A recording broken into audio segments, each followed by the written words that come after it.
नमस्कार, श्री स्वामी समर्थ सर्वांना. तर आज आपण चाललो आहे नृसिंह सरस्वती स्वामी महाराजांच्या दर्शनाला, म्हणजेच नृसिंहवाडी कोल्हापूर येथे. कोल्हापूरला जातानाच आपल्याला कोल्हापूरच्या अलीकड 5-6 किलोमीटर अंतरावर नृसिंहवाडीला जाण्याचा मार्ग आहे.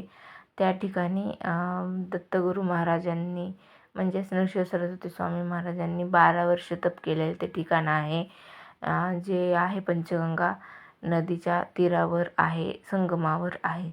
त्या ठिकाणी नदीच्या काठावरच नृसिंह सरस्वती स्वामी महाराजांचं खूप मोठं, खूप छान, खूप जागृत देवस्थान आहे. त्या ठिकाणी आपण जाणार आहोत. तर जाता जाता आम्ही रस्त्यामध्ये सकाळी काही नाश्ता जेवण वगैरे केलं नसल्यामुळे घरून डबा घेऊन आलो होतो आणि त्या ठिकाणी आता आम्ही जेवण करायलो. इथे जेवण करून झाल्यानंतर लगेच आम्ही पुढचा प्रवास करायला लागणार आहे.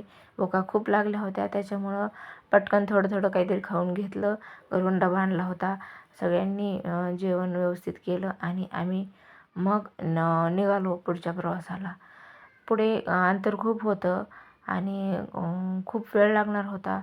आम्ही जिथं राहतो तिथपासनं 4.5 तास अंतरावर आहे कोल्हापूर. त्याच्यामुळं आम्ही लगेच वेळ न दळवता पटकन गाडीमध्ये बसलो आणि निघालो. पटकन निघाल्यामुळं पटकन कोल्हापूरच्या जवळ आलो आणि इथं शिराळमध्ये आलो आहे. शिराळामधूनच शिराळा तालुका आहे आणि त्या तालुक्यातून 2-4 किलोमीटर पुढं नृसिंहवाडी हे क्षेत्र आहे. नरसिंहपूर म्हणतात आणि नृसिंहवाडी असं दोन्ही म्हटलं जातं. तिथं नृसिंहवाडी नृसिंह सरस्वती यांच्या नावावरूनच ही या ठिकाणाला नाव देण्यात आले आहे. तर हे खूपच इथं कोल्हापूरच्या ठिकाणी औदुंबरवाडी, नृसिंहवाडी अशी जवळजवळ दत्त देवस्थानं आहेत आणि सर्व देवस्थान हे जागृत आहेत. आम्ही शिरोळमधून पुढं निघालो आणि नृसिंहवाडीच्या जवळ आलो. त्या ठिकाणी नृसिंहवाडीच्या ठिकाणी आल्यानंतर तिथेच आपल्याला गावाच्या आतमध्ये जातानाच मंदिराकडे जातानाच खूप मोठा चौक लागतो आणि त्या चौकामध्ये दत्तगुरू महाराजांचा फोटो लावलेला आहे आणि त्या चौकातच दिगंबरा दिगंबरा लिहिलेला आहे. श्रीपाद वल्लभ दिगंबरा असं लिहिलं आहे खाली आणि वर कमान आहे मोठी देवस्थानाची. याच ठिकाणाहून गाडी आतमध्ये नेताना आपल्याला पार्किंगचं पे करावं लागतं आणि तिकीट भेटतं. पार्किंगचं तिकीट येथून घेऊन आपण आतमध्ये जागा आहे पार्किंगची, मंदिराच्या देवस्थानाची भरपूर जागा आहे. त्या ठिकाणी पार्किंग करू शकतो आपण आणि गाडी त्या ठिकाणी पार्किंग करूनच आपल्याला नंतर मंदिराकडे जायचे आहे. आणि मंदिराकडे जाताना पार्किंग वेगळ्या बाजूला आहे आणि मंदिर वेगळ्या बाजूला असल्यामुळे आपल्याला जर संगमावर स्नान करायचे असेल तर आपण गाडी पार्क करतानाच आपले काही जे कपडे आहेत ते सोबत घेऊन जायला पाहिजे. आम्ही काही कपडे नेले नव्हते, त्याच्यामुळं आम्ही गाडी पार्क झाल्यानंतर मंदिराकडे गेलो, परंतु कपडे मागे राहिल्यामुळं आम्हाला काही स्नान करता आलं नाही. त्याच्यामुळे आम्ही फक्त मग हातपाय धुतले संगमावर जाऊन. म्हणून मी आधीच सांगत आहे की ज्यांना स्नान करायची इच्छा आहे त्यांनी गाडी पार्क केल्यानंतर तिकडं जाताना आपल्या एका छोट्या बॅगमध्ये कपडे घेऊन जायला पाहिजेत. कारण संगमावर स्नान केल्याचं खूप जास्त प्रभावी महात्म्य आहे. संगमावर स्नान केल्यामुळे आपली जी काही पाप आहे ती नष्ट होतात, जे रोग आहेत, व्याधी आहेत ती नष्ट होण्यास मदत होते असं नृसिंह सरस्वती स्वामींनी सांगितले आहे. कारण 18व्या अध्यायामध्ये हे खूप संगम स्थान आहे. त्याचा महिमा 18व्या अध्यायाच्या सुरुवातीला सांगितला आहे, त्याच्यामुळे मला हे माहीत आहे. तर आता इथं आम्ही गाडी पार्क करण्यासाठी चाललो आहे. गाडी पार्किंग करून आम्ही चालत मंदिराकडे जाणार आहे. उजव्या साईडला गाडी पार्किंग करायची आणि डाव्या साईडला मंदिर संगम आहे. चला.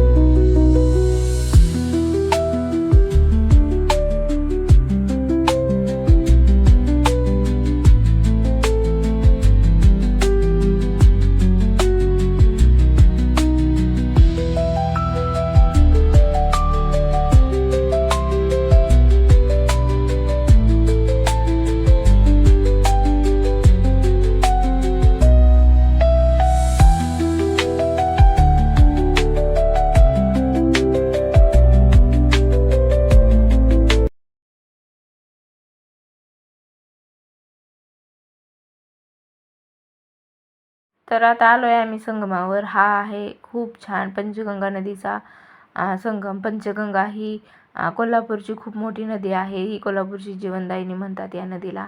आणि याच नदीच्या काठावर नृसिंह सरस्वती स्वामी महाराजांचं खूप छान, खूप मोठं, सुंदर, भव्य असं मंदिर आहे. आणि याच ठिकाणी म्हणतात की महाराजांनी जे तप केलं 12 वर्ष ते याच ठिकाणी. गुरुचरित्रामध्ये वर्णन आहे की देवीनं एक आपल्या भक्ताला मनुष्याकडे पाठवलं आणि तो भक्त म्हणाला की देवी असून तू मनुष्याकडे का पाठवतेस. तर ते याच ठिकाणी औदुंबराच्या झाडाखाली बसलेले महाराज येती म्हणजेच हेच नृसिंह सरस्वती स्वामी महाराज ते त्या भक्ताला याच ठिकाणी पाठवलेलं होतं. हाच तो संगम आणि हेच ते मंदिर आणि येथील ते नृसिंह सरस्वती स्वामी महाराज इथं संगमावर त्यांचा ध्यानधारणा असायची. या ठिकाणी महाराजांचं मंदिर खूप छान समाधी आहे त्यांची या ठिकाणी. आणि समाधीला आतमध्ये जाऊन स्पर्श करून दर्शन घेता येत नाही. आपण समाधीच्या बाहेरून 2-3 रांगेमध्ये दर्शन घेऊ शकतो. आम्ही बाहेरच्या रांगेमधून घेतलं. आतल्या रांगेमध्ये जरा जवळून दर्शन होतं, परंतु त्याला खूप मोठी लाईन होती आणि लाईनमध्ये उभा राहून खूप भरपूर वेळ जाणार होता. आम्हाला पुढं दर्शनासाठी पुढं दुसऱ्या ठिकाणी पण जायचं होतं. त्याच्यामुळं जास्त वेळ घालवला नाही आणि गुरुवार असल्यामुळे गर्दी जरा बऱ्यापैकी होतीच. मग आम्ही जरा बाहेरच्या रांगेमधून दर्शन घेतलं आणि मंदिराला प्रदक्षिणा घातली. औदुंबराच्या झाडाखाली दत्त महाराज बसलेले असल्यामुळे औदुंबराच्या झाडालाही आणि मंदिरालाही प्रदक्षिणा घालता येते. आणि प्रदक्षिणा घालून झाल्यानंतर मग आम्ही एका ठिकाणी बसलो आणि बसून 14वा अध्याय व 18वा अध्यायाचं वाचन केलं. कारण संगमस्थानी स्नान करून दत्तगुरूंच्या ठायी जे गुरुचरित्रातील अध्याय आहेत ते वाचण्याचं खूप जास्त महात्म्य आहे, फळ आहे, पुण्य आहे. त्याच्यामुळं इथं बसून अध्याय वाचन केला. आणि इथंच ते अमरेश्वराचं हे पिंड आहे महादेवाची, अमरेश्वर महादेवाची. आणि इथंच ह्याच महादेवाची ध्यानधारणा करत नृसिंह सरस्वती स्वामी महाराज इथं बसायचे आणि या पिंडीचं पण दर्शन घेतलं. आणि मग आम्ही जरा वेळ मंदिरामध्ये बसलो, नामस्मरण केलं थोडंसं आणि दत्तगुरूंना विनंती केली की दत्तगुरू आपली सेवा आमच्याकडून अशीच अविरत करून घ्या आणि पुन्हा पुन्हा आम्हाला आपल्या दर्शनाचा लाभ द्या. अशा प्रकारे मग इथं मंदिराचे संपूर्ण मंदिर पाहिलं आणि खूप छान, खूप प्रसन्न वाटत होतं. कारण गुरुवार होता आणि गुरुवार असल्यामुळे गुरुवारच्या दिवशी दत्तगुरूंचं कोणत्याही मंदिराचं दर्शन झाल्यावर मला खूप भारी वाटतं, खूप मन प्रसन्न होतं. आणि मग आम्ही संपूर्ण मंदिर परिसर पाहिल्यानंतर आणि तिथं थोडा विश्राम केल्यानंतर आम्ही मग परतीच्या प्रवासाला निघालो. आणि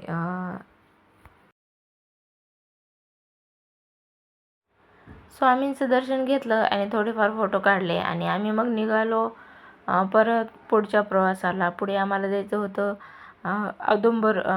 आदमापूरला बाळूमामाचं जागृत दत्त देवस्थान आहे, त्या ठिकाणी जायचं होतं आणि त्याच्यामुळे आम्ही पटकन निघालो.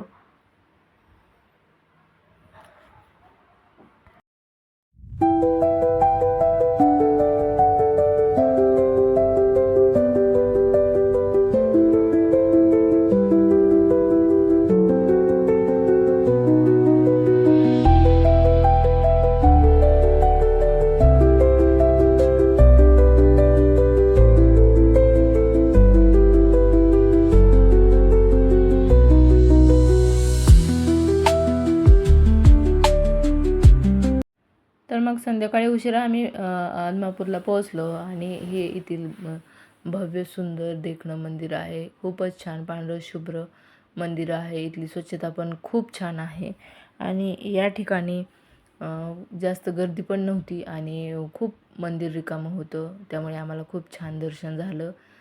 थोडीफार लोक होते फक्त. दुसऱ्या दिवशी अमावस्या असल्यामुळं लोक जमायला सुरुवात झालीच होती. तर आम्ही मग छान दर्शन घेतलं. खूप प्रसन्न वाटत होतं या ठिकाणी येऊन. आदमापूरला बाळूमामाचं महात्म्य खूप आहे. आज गावोगाव बाळूमामाच्या मेंढ्या फिरतात आणि त्यामुळे बाळूमामाचं महात्म्य सगळीकडे पसरत आहे आणि खूप लोकांना बाळूमामांच्या भक्तीबद्दल खूप माहिती आहे आणि खूप लोक त्यांचे भक्त आहेत. त्याच्यामुळे इथं अमावास्येच्या दिवशी खूप गर्दी होती, बसायला जागा नसती आणि त्याच्यामुळे आदल्या दिवशी आमचं दर्शन झालं. आणि बाळूमामाच्या मंदिराकडे जाताना सुद्धा पहिल्या सुरुवातीला दत्त महाराजाचं मंदिर आहे. छोटंसं मंदिर आहे आणि ही दत्त महाराजाची मूर्ती आहे या ठिकाणी. खूप सुंदर मूर्ती आहे आणि दुसऱ्या वेळेस मला दत्त महाराजाचं पुन्हा दर्शन झालं. आज गुरुवार असल्यामुळे पुन्हा पुन्हा दत्त महाराजाचं दर्शन घडते, त्याच्यामुळे खूप छान वाटतंय. आणि हे आहे भव्य अशी इमारत आहे, भक्तनिवास आहे. या ठिकाणी सर्व सोयी आहेत. भक्तांना महाप्रसादाची सोय आहे, राहण्याची व्यवस्था आहे. या ठिकाणी खूप छान प्रशस्त अशी हे ठिकाण आहे आणि जवळच हायवे असल्यामुळं या ठिकाणी जायला पण अवघड नाही. तर या ठिकाणी छान दर्शन घेतलं. आम्हाला इथंच उशीर झाला होता म्हणून आम्ही रात्री इथं आदमापूरला स्टे केला आणि दुसऱ्या दिवशी सकाळी अमावास्या असल्यामुळे आम्ही सकाळी अमावास्याचं पण एकदा फ्रेश दर्शन घ्यावं. सकाळी सकाळी गर्दी कमी असते म्हणून आम्ही परत एकदा पुन्हा दुसऱ्या दिवशी मंदिरात सगळं आवरून गेलो आणि खूप छान दुसऱ्या दिवशी पण मंदिर रिकामं एकदम झालं. मस्त मोकळं दर्शन झाल्यामुळं मग छान वाटायलं आणि मग आम्ही दुसऱ्या दिवशी मग आम्हाला परत यायचं होतं आणि परत येताना महालक्ष्मी मातेचं दर्शन घ्यायचं होतं. त्याचबरोबर इतरही काही कामं होती ती दुसऱ्या दिवशी कोल्हापूरमध्ये करून मग आम्ही महालक्ष्मी मातेच्या दर्शनाला जाणार होतो. तर अशा प्रकारे आम्हाला खूप छान बाळूमामाचं दर्शन झालं आणि विशेषतः म्हणजे इथलं मंदिर मला खूप आवडलं आणि खूपच छान होतं.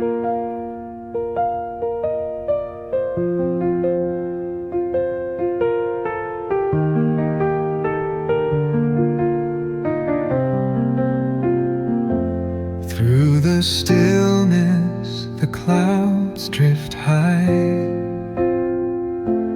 परत जाताना मग आम्ही देवीच्या दर्शनाला आलो. महालक्ष्मीच्या दर्शनासाठी आम्हाला जरा उशीर झाला आणि आम्ही इथं देवीला ओटी वगैरे घेतली आणि देवीला खणा ओटी घेऊन मग आम्ही रांगेमध्ये दर्शन न घेता मुखदर्शन घ्यायचं ठरवलं. मुखदर्शन घेताना सुरुवातीला इथं पण दत्त महाराजाचं मंदिर होतं. मग दत्त महाराजाचं मंदिर दर्शन घेतलं दत्त महाराजाचं आणि मग पुढं आम्ही देवीचं दर्शन घ्यायला निघालो.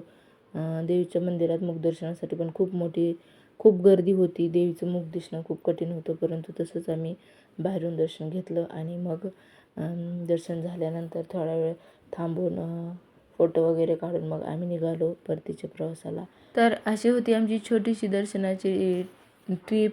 व्हिडिओ आवडला तर नक्की लाईक करा. तुम्हाला कसा वाटला ते नक्की सांगा. तोपर्यंत नमस्कार. भेटूया पुढच्या एका अशाच व्हिडिओमध्ये. तोपर्यंत बाय बाय.